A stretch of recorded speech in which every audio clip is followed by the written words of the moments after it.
There are towns in the American West where one person becomes the measure of everything else. Not because they seek it, not because they perform it, but because something about them, some quality of warmth or steadiness or simple, undeniable presence, makes everyone in a 50-mile radius quietly aware of where they are in a room.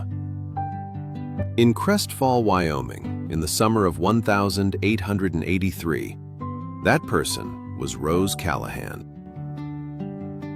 She was 26 years old, the eldest daughter of the town's general store owner, with golden hair she kept pinned during the day and eyes that were either green or gray, depending on the light. She was warm without being soft, funny without being unkind, and capable in the particular way of frontier women who have never had the luxury of being otherwise. Every eligible man in Crestfall County had considered the question of Rose Callahan. Most of them had done more than consider. There had been formal courtships, flowers left at the counter, invitations to dances and Sunday suppers. A cattle rancher from Ridgeline had reportedly offered her father a sum that made Daniel Callahan set down his coffee very carefully before responding. Rose had declined all of them, politely, warmly, with the kind of genuine kindness that made the rejection worse because there was no coldness in it to be angry about. People had theories. She was too particular. She was waiting for someone from the city. She had taken some private vow. None of them were right. The answer was considerably simpler and considerably more inconvenient. And it had a name. The name was Will Hadley, and he was the only man in Crestfall who had never once thought to try. What no one knew, not even Will, was that time was beginning to run out. Will Hadley was 30 years old and ran the livery stable on the south end of Crestfall's main street. He was not the most prosperous man in town, not the most handsome, though he was not unhandsome. Dark hair, a jaw made with a carpenter's square, hands always slightly rough from the work, and a smile that arrived slowly and then stayed. Other men described him as solid, which is either a compliment or a polite way of saying unremarkable, depending on who's saying it. What Will Hadley was, without question, was good. Not in the performed way, in the quiet way. He remembered things people told him. He gave honest prices. When old Pete Marsh's barn burned 2 winters ago, Will showed up the next morning with lumber he couldn't really spare and never mentioned it. He and Rose had grown up 3 streets apart. They had the easy, unexamined familiarity of people who have always simply been part of each other's landscape. He looked at Rose Callahan the way you look at the mountains outside your window, aware that they're extraordinary, grateful they're there, and somehow never quite registering that you could walk toward them.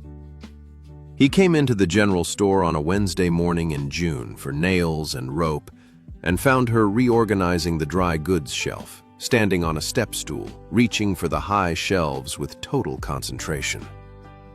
"Morning, Rose," he said, the way he'd said it 1,000 times. "Morning, Will," she said, the way she'd answered 1,000 times.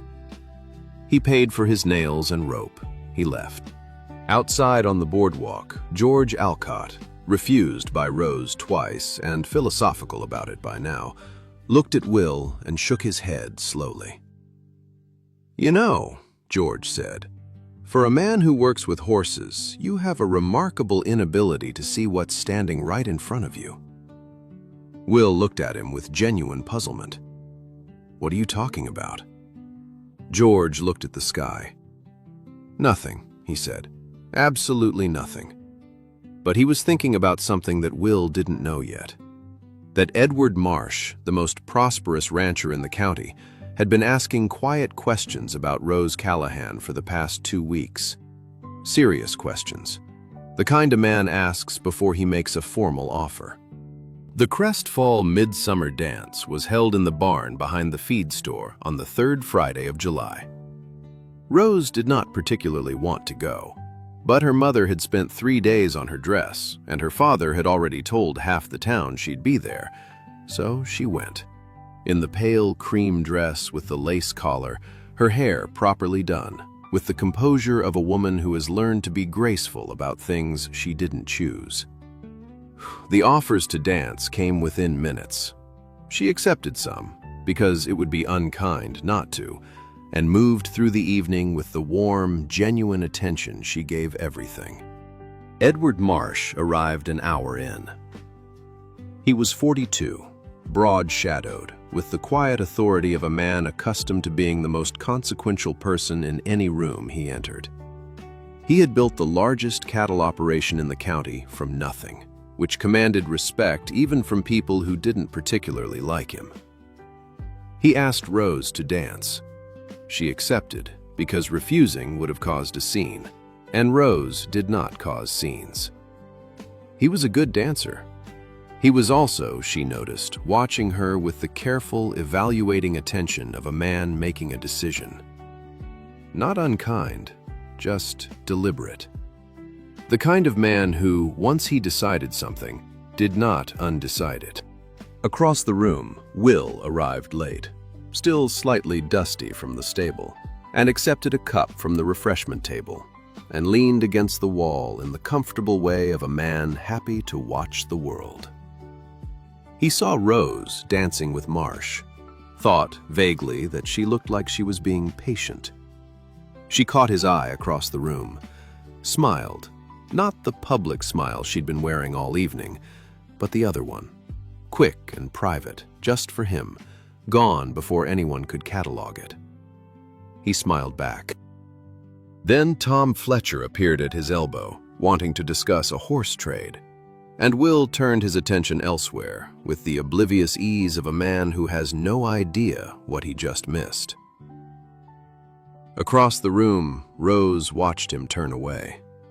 Then she looked back at Edward Marsh, who was watching her with that careful, deliberate attention. And she felt, for the first time, something she had not allowed herself to feel before. The first cold edge of the possibility that waiting might cost her more than she had planned. 3 days after the dance, Daniel Callahan sat on the porch while Rose hung laundry in the yard and said, "Edward Marsh came in yesterday."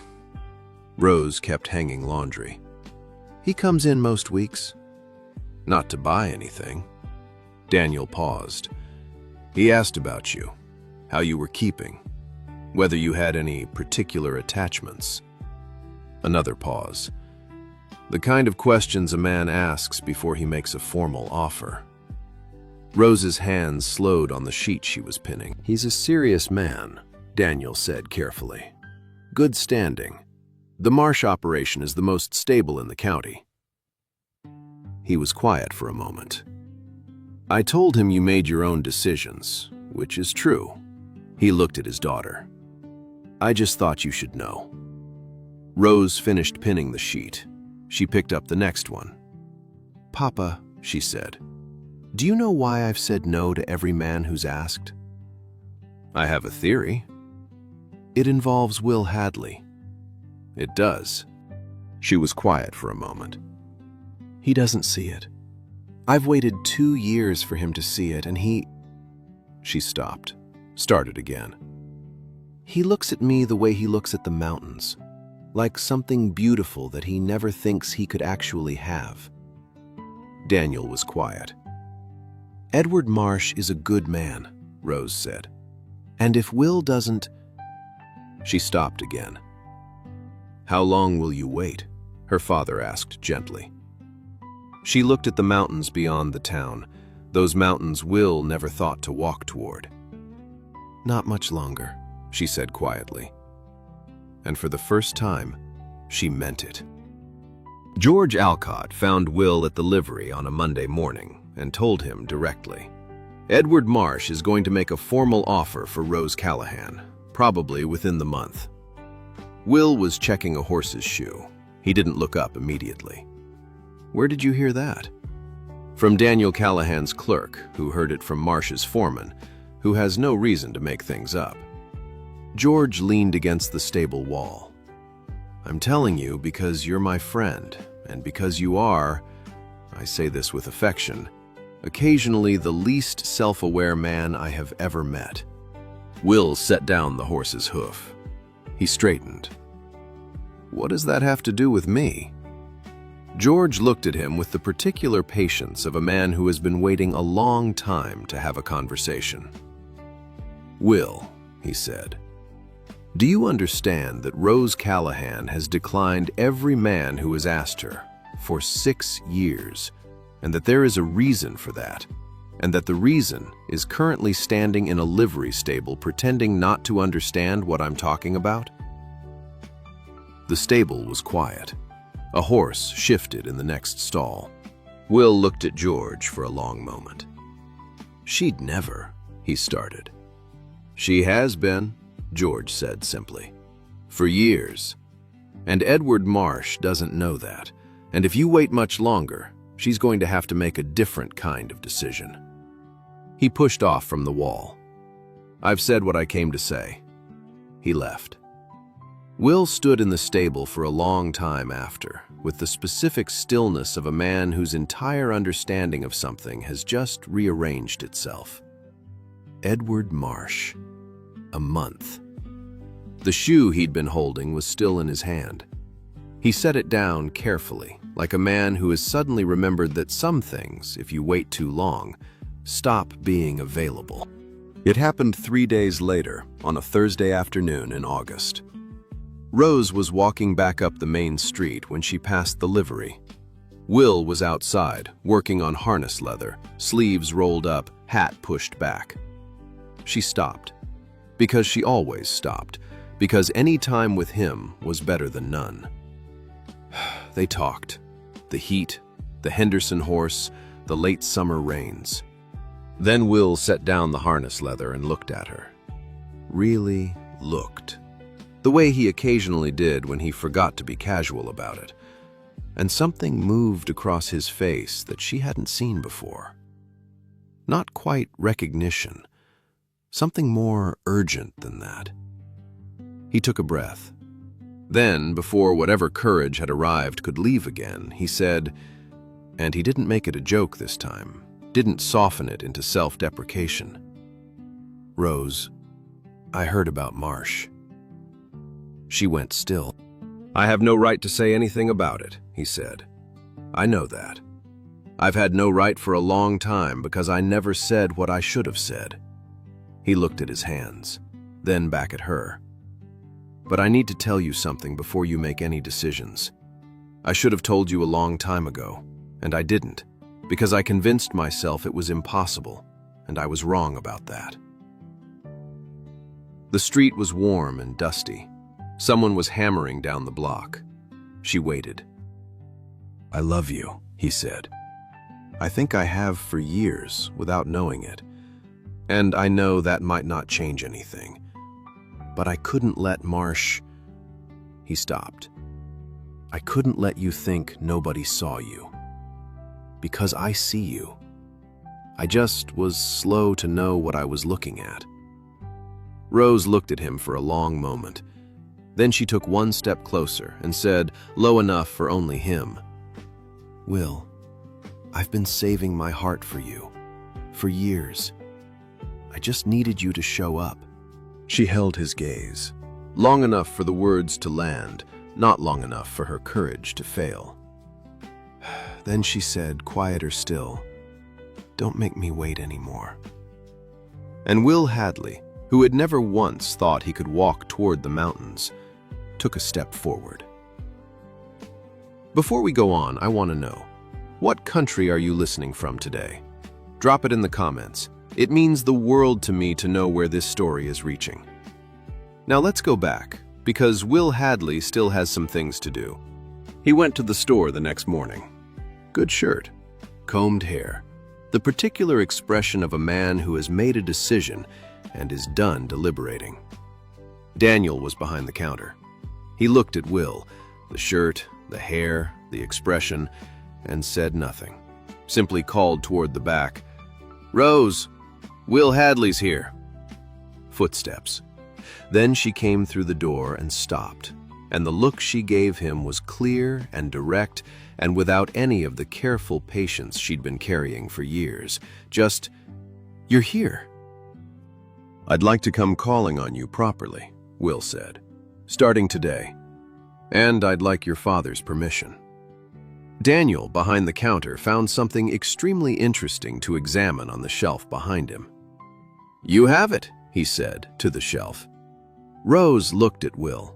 Something in her had settled. The long-held breath finally released. "You know," she said, "most men who come calling bring flowers." He looked at his empty hands. "I'll bring them tomorrow." "Is there going to be a tomorrow?" "Every day," he said, "for as long as you'll have me." She looked at him for one moment more. Then she smiled. The real one, his one, the one he understood now had always been waiting for him to recognize it. "Then you'd better not be late," she said. What followed was the most discussed courtship in Crestfall's recent history. He brought wildflowers the next day, not bought, just noticed and picked, and she put them in a jar on the store counter without explaining them to anyone, which caused considerable speculation. He came to Tuesday's supper at the Callahans. Ruth had set the best table since Christmas. Daniel was warm. Rose sat across from Will, and they talked the way they always had, easily, with the dry humor that had always been between them. Except now, neither of them was pretending it was merely neighborly. On a Sunday in September, they rode to the ridge above the valley, where you could see the whole county spread below, mountains behind, golden grass ahead. They sat in the late afternoon light and talked about real things. "Why me?" he asked, genuinely. "There were better prospects." "Because you never performed anything," she said. "Every other man who came was showing me something, his land, his money, his standing. You just showed up, the same every time." She looked at the valley. "I always knew exactly who you were. That's rarer than people think." He was quiet. Then he said, "Marsh is a good man." "He is." "You could have..." "Will." She turned to look at him directly. "I waited for you, not because I had no other choice, because you were the choice." A pause. "Don't make me explain that twice." He looked at her, at this woman who had held something quietly for years and offered it to him without conditions, and felt the specific gratitude of a man who understands, fully, what almost didn't happen. The valley was gold below them. The mountains were doing what they always did. And something that had been patient for a very long time sat down beside him on that ridge and stopped waiting. October in Wyoming arrives without negotiation. The cold comes fast, the light sharpens, and the mountains show their first snow on the high peaks, while the valley grass goes from gold to brown. He asked her on an October evening, outside the general store after the harvest social. He had his grandmother's ring in his breast pocket, a simple gold band he'd cleaned carefully and carried for 2 weeks, waiting for a moment that felt honest rather than staged. He stopped at the store steps and turned to her. "Rose," he said, "I need to say something plainly, because I've been unclear for long enough, and you deserve better than unclear." She looked at him, those eyes, green tonight in the cold October light. "I love you," he said. "I think I have for years, which I know is not a point in my favor.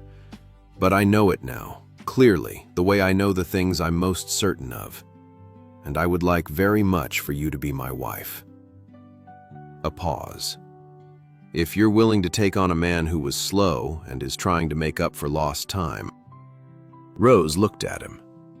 "Will Hadley," she said, "you are the least romantic man in Wyoming." "I know." That proposal was approximately half as poetic as the occasion called for. "I know that, too." A pause. The cold wind moved through the empty street. Then, "Yes," she said. Simply, finally, after years of patience. the word that had always been waiting. Yes.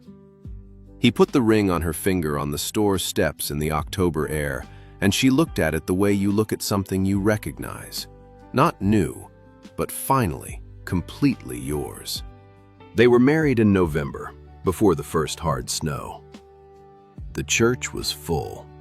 Half of Crestfall felt, with some justification, that they had personally invested in this outcome and had earned their place at the celebration.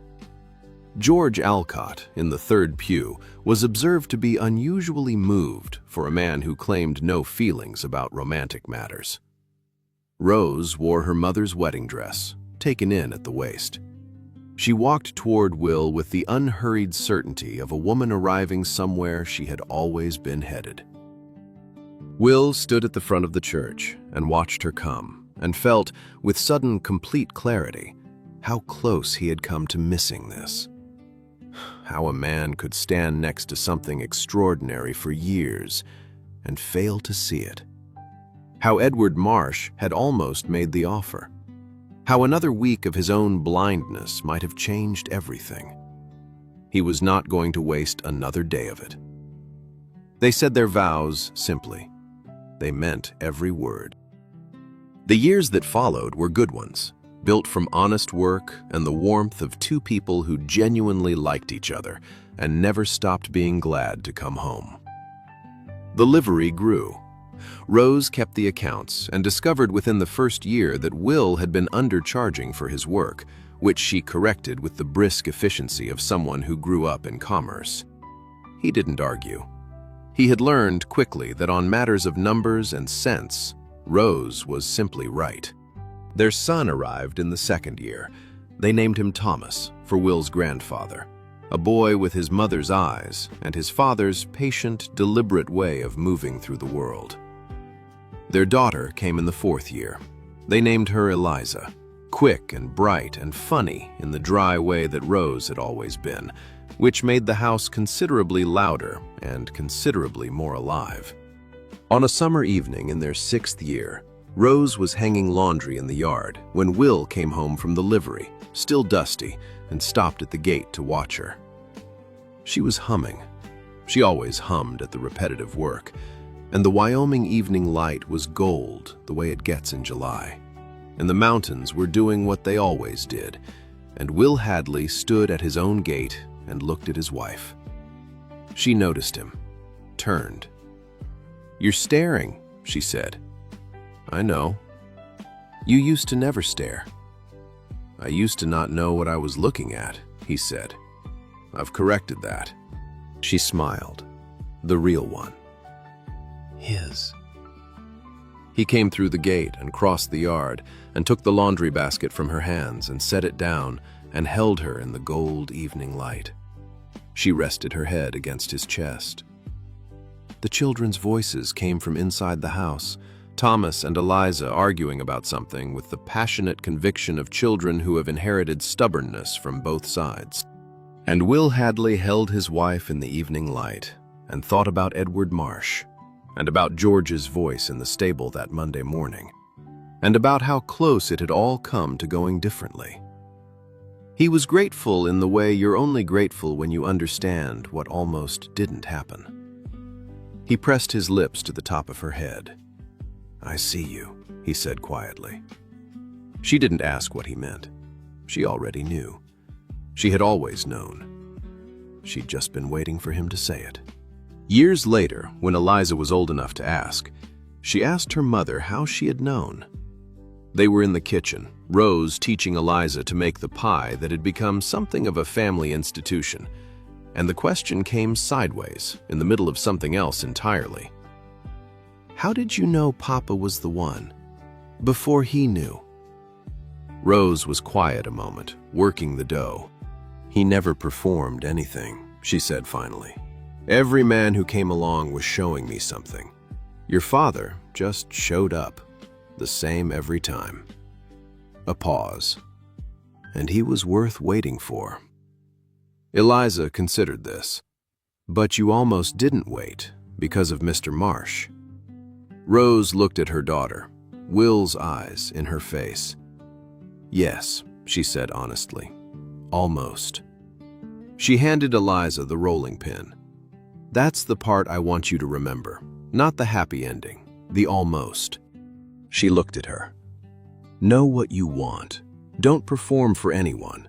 And if the person you're waiting for is slow, give him time, but not forever. A pause. At some point, you say the true thing. You give him the chance to show up. What if he doesn't? Rose was quiet for a moment. Then you know, and you move forward. She covered her daughter's hands with hers on the rolling pin. But Eliza, in my experience, when you say the true thing to the right person, she smiled. They show up. Rose waited, but she didn't wait passively. She lived fully. She showed up every day as exactly herself, without performing, without shrinking. And when the moment came, when she understood that time was no longer on her side, she said the true thing on a dusty street and walked away without waiting for his reaction. That is not a small act. That took more courage than anything Will did. And Will isn't a villain. He's something more recognizable. A man so convinced that something wonderful was beyond his reach that he never reached. Until the morning George Alcott told him about Edward Marsh. Until the moment the clock that had been running quietly became suddenly, undeniably audible. Sometimes we need that.